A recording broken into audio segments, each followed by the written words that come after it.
Now, I've never been shy about liking bad boys. If you wear leather jackets and believe at least 3 conspiracy theories, chances are I got a crush on you. There's a healthy amount of danger lust, and then there's hybristophilia. These are 5 freaky females who fell in love with murderers. Number 5, Rosalie Martinez and Oscar Ray Boleyn. Rosalie Martinez was a mother of 4, married to a prominent attorney, and was Boleyn's public defender. Ooh, Romeo and Juliet, forbidden love, yuck! Rosalie fell in love with this whisper of a man and lost everything. And when I say everything, I mean everything. She was caught getting sexy in his cell, lost her job as a public defender, and her husband boot-scooted with her 4 kids. And she married Boleyn over the phone in 1996. Congratulations, you're gonna die an unhappy, unboned woman.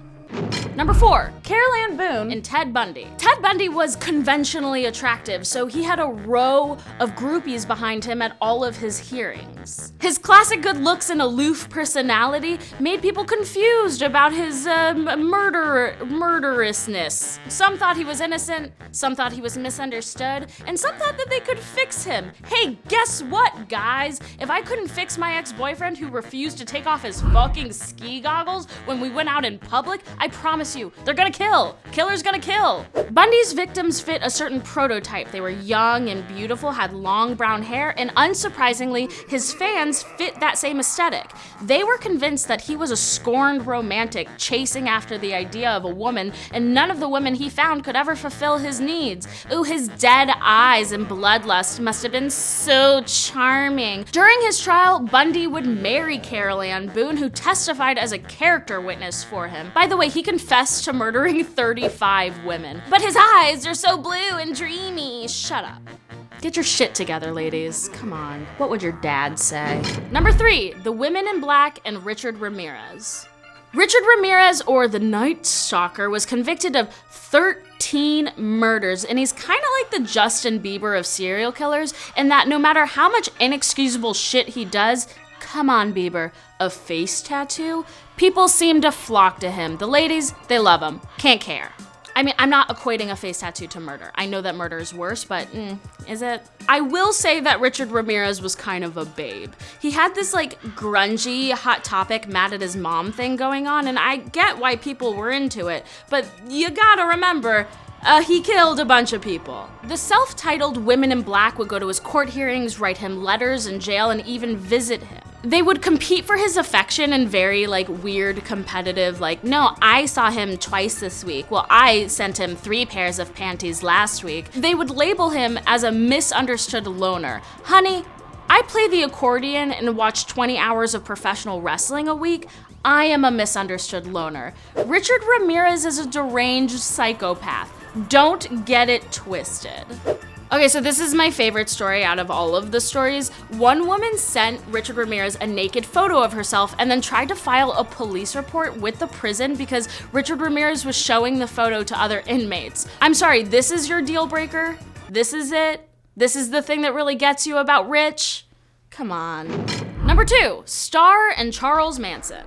So this one's a little different because Charles Manson isn't like a traditional serial killer, but he's super fucking evil, so let's include him anyway, right? Quick tip to my ladies. If you're confused if a man is just an eccentric artist or a murderous serial killer, check to see if he has a swastika carved into his forehead. Despite being a complete and utter egghead, Charles Manson convinced many, many people to sleep with him in and out of jail. Manson's big ideas about free love and individuality and the man, bruh, ensured that many troubled women would flock to him, and one in particular sure as shit did. Afton Elaine Burton, or Star as Charles Manson renamed her. Star met Manson in 1997 when she was 19 years old. Honey, call your mom, she misses you. Star started visiting Charles in jail and even carved an X into her forehead to match Charles's swastika. How cute. Later on, she admitted to the press that she and Manson were planning a wedding. When Charles Manson was asked about this, he was like, what? Soon enough, it came out in the press that Star was just using Charles Manson for his body and not in a cool, sexy way. Her plan was to marry Charles Manson and then get his body when he died so she could parade it around the country and world probably and sell tickets to see the infamous killer. Gross! People freaked out about this. They were so shocked that she could dare do this to Charles Manson, America's sweetheart.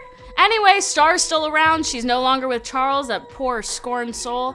And, she's probably looking for some other guy to use the dead body to make money. I don't know. Is that a thing that people do? She should be a butcher.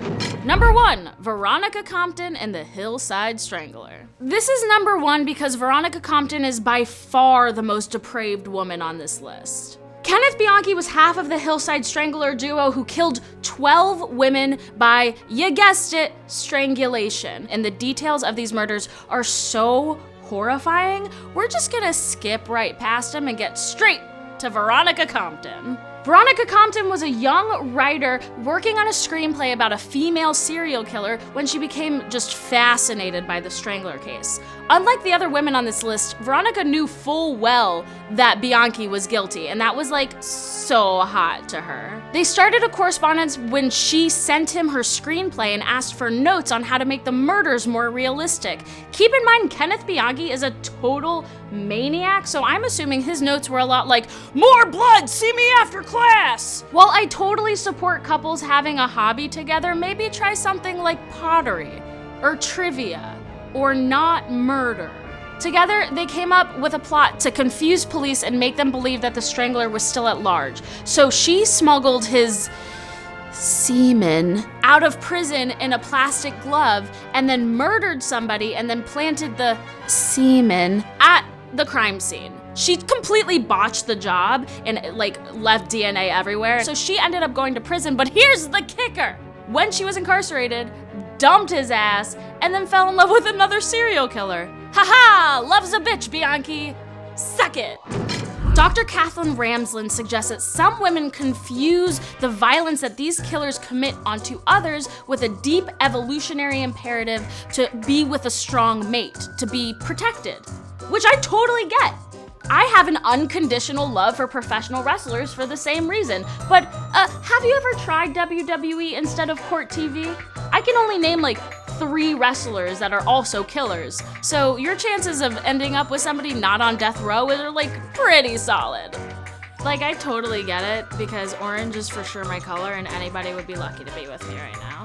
I am looking good. Thank y'all so much for watching this video. Please like it, please comment in the comment section below. Let me know what you want me to talk about next time. And also, look, you can subscribe and you can watch more videos and you can go to @WeAreSnarled, our Instagram page, and get stickers and get pins and get love. It's just you and me, baby.